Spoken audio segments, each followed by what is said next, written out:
Texas Tech football had a great weekend on the recruiting trail, landing a quartet of commitments via the transfer portal.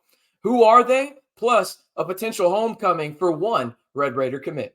Hey, how's it going, everybody? It's RC Maxfield here for the Back to 12 podcast. If you haven't already, be sure to hit that subscribe button, like the video, and while you're at it, you might as well turn on that notification bell as well. Before we get into today's video, let me go through my whole spiel when it comes to subscribing to this channel. Okay, first and foremost, we have 100% free daily Texas Tech videos, whether that's about what's happening on the gridiron, off of it, on the hardwood, off of it, doesn't matter. We've got you covered right here, whether that's the latest breaking news, whether that's rumors, whether that's recruiting, whatever it may be, we've got you covered. Oh, and by the way, it's the most engaging Texas Tech community here on YouTube. So if you want to be a part of the most engaging Texas Tech community here on YouTube, hit that subscribe button and think about it as a free trial period, right? Subscribe to us and then wait till the new year. If you don't like what you see, hey, I completely understand. Go unsubscribe. But I promise you'll love the community here on the Back to 12 podcast channel and some of the most informative content you can find on Red Raider Nation on the internet. So join today by simply hitting that subscribe button. All right, let's jump into some of these new commitments for Texas Tech as we had some notable visitors on campus. Montavious Cunningham, he didn't commit, but these are some of the notable visitors this past weekend because some of these guys that did commit were on campus, including a big one at the tight end spot. But Montavious Cunningham was on campus. He's an offensive tackle, highly coveted from Georgia State. You got Memphis offensive lineman, another highly coveted guy in Devon Carter. You got Monmouth wide receiver Dymere Miller. And then you've got Montana State offensive lineman, who was arguably the best one at the FCS level, in offensive lineman Omar A. Now, let's get to the newest Texas Tech commits. And we're going to start with a preferred walk-on, but it's at the quarterback spot. And it's West Georgia quarterback Cameran. Okay, he committed to Texas Tech as a preferred walk-on. He's 6'2", 225 pounds.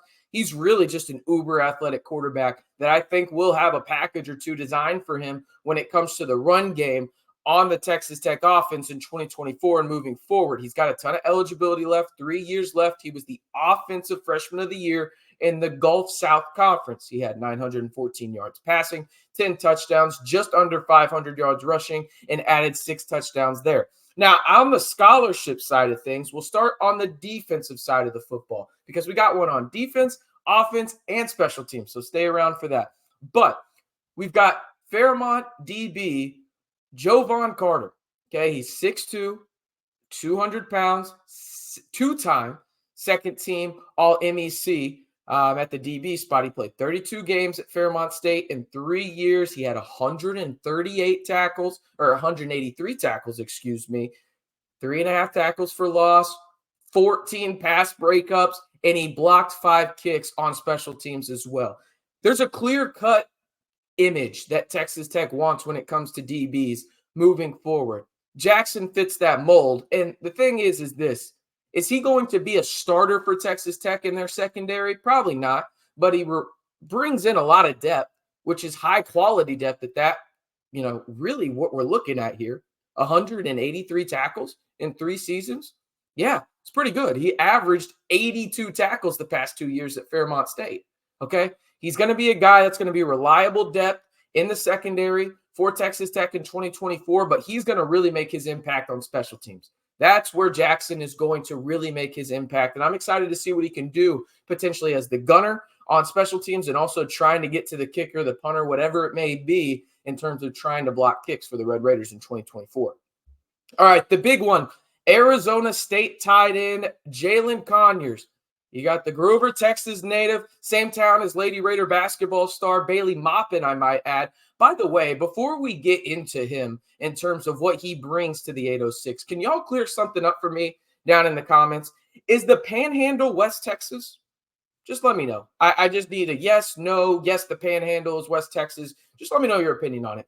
Anyway, Conyers, it's a homecoming for him. As I just mentioned, he's from the Panhandle. He was ranked as the 4th best overall tight end, according to Pro Football Focus, over the past 2 seasons in all of college football. He's 6'4", he's 240, he's athletic as hell. He reminds me of a guy like Travis Kuntz. And I really like the possibility, especially if Mason Tharp is healthy, of the 1-2 punch at the tight end spot for Conyers and Tharp in 2024. I know what you're thinking. Oh, is Kitley going to use them? Yeah, I think Kitley will. The offensive line should be better. You get Taj Brooks back, who made an awesome announcement that he will be back in 2024 for the Red Raiders. Your wide receivers should be better as well. So I think you're going to see the tight ends actually used a bit more. Are they going to have 1,000 yards receiving? Probably not. But I do think that they will be far more impactful and utilized more in the Texas Tech offense in 2024. Now, as for a guy that Texas Tech probably doesn't want to use too much of, but it's good to have him in 2024, that is Weber State punter and now Red Raider Jack Burgess. Ozzy. You got one on your team now if you're Texas Tech. He is an Australian punter, was at Weber State, a Wildcat. If you don't know, that's out in Utah. You probably know it if you're an NBA fan because of Dame Lillard. I digress. But the Red Raiders landed a punter for 2024 that averaged over 47 yards per punt in 2023, which ranks second best in the FCS. Now, if you want a little bit of clarity on that in terms of how good that is, Austin McNamara, a guy that I think is arguably the best punter in the country, averaged just under 47 yards per punt. Also, Burgess, he had 20, 50-plus yard punts in 2023 and also had 20-plus inside the 20. He's a guy that when you look at everything, he can make an impact on special teams. And now, I know there's going to be somebody in the comments, hopefully they stick around until about the 7-minute mark in this video, that say, RC, they're just adding lower-level prospects. What are they doing? Do you want to see Joey McGuire guys play from the high school ranks or not? Right? They're going in. They have a plan in the portal. Joey McGuire has said it multiple times. They're going to use the portal to go in and try and get depth pieces and fill holes that they know they're going to have the next year. Okay? So that's what they're doing in the portal right now. So it really is interesting to me in terms of, oh, we're going out and adding these lower level prospects. Well, just listen to what Joey McGuire is saying. Do you want to see those guys from the high school ranks that are ranked as 5-star, 4-star guys have the opportunity to play early and often when they're younger? Well, this is what you get in terms of going in and getting veteran pieces that provide depth to take a little bit of weight off of those younger guys' shoulders in terms of the potential that they have to grow upon, but also just, hey, you don't have to do that much when you're younger, right? We've got some guys that are experienced, albeit at the lower level, now making that jump to the Power 5 level and having the opportunity to really make their contribution, whether that's on the defensive end, whether that's offensively, whether that's, in the special teams aspect of things as well, right? So I don't know. That just bothered me. Welcome to my TED Talk. Thank you so much for obliging, I guess you should say there. Anyway, if you like what Joey McGuire and crew are doing on the transfer portal route and just recruiting in general, be sure to like the video. And one more time, if you haven't already, be sure to hit that subscribe button to stay in the know on Texas Tech football all year long. We're not just talking about stuff on the gridiron. We're talking about recruiting off of it. We're talking about the portal, and we're talking about everything in between. So if you want to be a part of the most engaging Texas Tech community here on YouTube, you know what to do. Hit that subscribe button to stay in the know right here on the Back to 12 podcast channel.